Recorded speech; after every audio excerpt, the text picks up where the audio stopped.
Ayyuhal kiram, sama-sama kita muliakan guru kita Syekh Muhammad Jabir. Mudah-mudahan beliau panjang umur, amin. Hidupnya barokah, amin. Dan senantiasa menjadi suluh kebaikan untuk kita semua. Kita muliakan Ustazah Aini, Masya Allah. Mudah-mudahan Ustazah senantiasa sehat afiat, insya Allah. Bapak-bapak, ibu-ibu yang hadir, serta pemirsa Damai Indonesiaku TV One dimanapun berada, Ustadz Sofyan, Masya Allah, tambah ganteng Ustadz, Masya Allah. Ibu-ibu di belakang berwarna-warni, ada warna merah, kuning, hijau, hitam. Mudah-mudahan jilbabnya sudah pada lunas semua, Bu. Amin. Amin. Bapak Ibu dirahmati Allah, setiap jiwa manusia yang menjadi sentral sorotan Allah terhadap setiap jiwa manusia adalah hati. Maka di dalam satu hadis dikatakan, innallaha la yansuru ila suwarikum. Allah tidak melihat paras kita, Allah tidak melihat jisim kita, jasad kita. Allah tidak melihat bagaimana gantengnya kita, bagaimana mulusnya wajah kita. Ibu-ibu tidak dinilai bagaimana mahalnya skincare-nya. Bukan itu yang dinilai oleh Allah. Tapi yang dinilai wa yansuru ila qulubikum. Yang ditatap oleh Allah adalah bagaimana kondisi hati kita. Maka sentral tubuh manusia adalah hati. Maka dikatakan dalam satu hadis, inna fil jasadi mudghah. Di dalam tubuh manusia ada segumpal daging. Apabila daging ini baik, idza saluhat saluhal jasadu kullu, maka seluruh tubuh kita akan menjadi baik. Tapi kalau hati kita rusak, wa idza fasadat fasadal jasadu kullu, kalau itu rusak, rusak seluruh tubuh kita. Ala wahiyal qalbu. Apa itu? Hati. Maka setiap jiwa manusia untuk mendapatkan ketenangan, kedamaian, kebahagiaan yang diukur adalah kondisi hatinya. Maka benar apa yang dikatakan oleh Jalaluddin Rumi, ya, bahwa orang yang tidak merasakan surga di dunia, dia tidak akan merasakan surga di akhirat.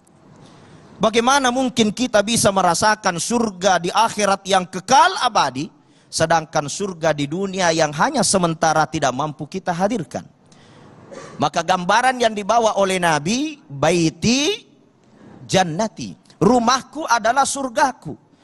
Para ulama mengatakan itu adalah gambaran kalau di dalam rumah kita sudah mampu kita menghadirkan surga, kenikmatan, kebahagiaan, kedamaian, maka di sekeliling kita akan terasa surga. Bahkan di akhirat yang kekal pun kita akan menjumpai surga. Bu, di sini ada nggak yang suka marah-marah? Ada nggak di sini yang sering ngomelin suaminya? Hah? Pak, orang Makassar bilang, adakah di sini sering dinoko sama istrinya? Sering diomelin sama istrinya? Oh, tidak ada di sini, di luar, Pak. Iya, Masya Allah. Tapi kelihatannya menjawabnya begitu tegang. Artinya sedang membayangkan istri yang sedang marah.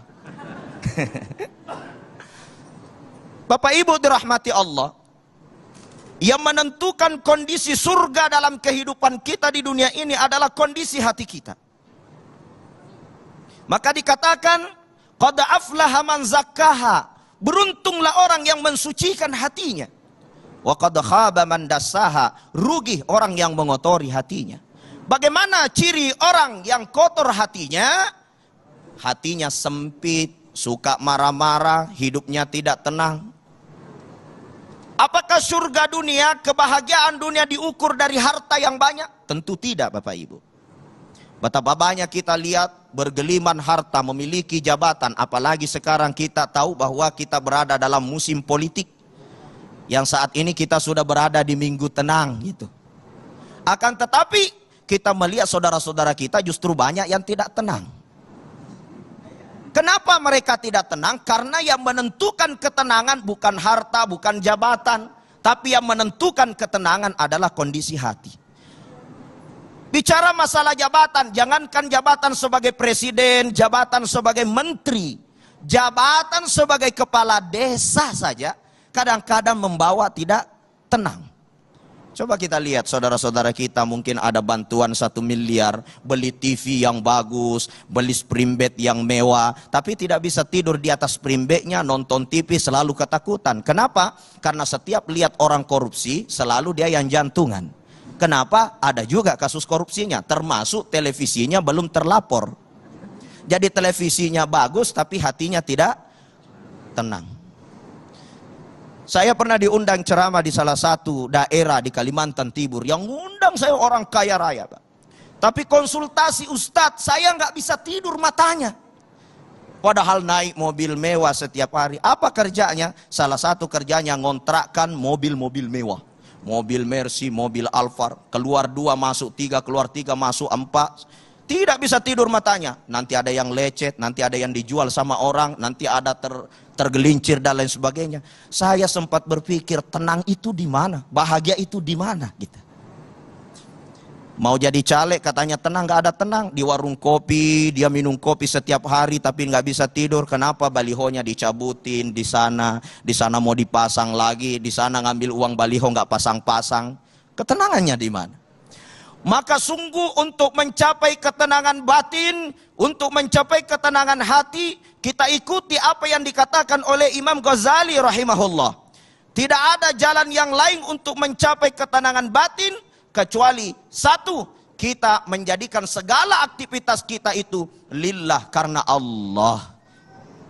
Ibadah kita karena Allah, istri melayani suami karena Allah. Yang kedua, tidak ada jalannya kecuali Allah. Kita meyakini bahwa segala kejadian adalah kehendak Allah. Tidak lama kita memilih pemimpin. Siapapun yang jadi presidennya, yakin gak itu kehendak Allah atau bukan? Semua yang keras. Yakin gak siapapun terpilih kehendak Allah apa bukan? Kalau yakin itu kehendak Allah, seorang hamba yang sesungguhnya, wa'alallah, dia mampu meyakini bahwa hadza min fadli rabbi, ini adalah ketetapan Tuhanku. Gak ada kesusahan batin. Tidak ada kacau. Dan yang terakhir adalah ilallah, segala sesuatu pasti akan kembali kepada Allah. Kita ini tidak punya apa-apa. Saya punya keinginan, ana uridu wa anta turidu wallahu yaf'alu ma yurid. Saya punya keinginan, Bapak Ibu punya keinginan, tapi ketahuilah keinginan Allah juga yang akan berlaku dalam kehidupan kita. Kalau begini kita menjalani hidup, Allah akan memberikan ketenangan dunia akhirat. Billahi taufik was sa'adah. Assalamualaikum warahmatullahi wabarakatuh. Waalaikumsalam warahmatullahi wabarakatuh. Terima kasih Ustadz kita, Ustadz Asmar Lambu yang telah menjelaskan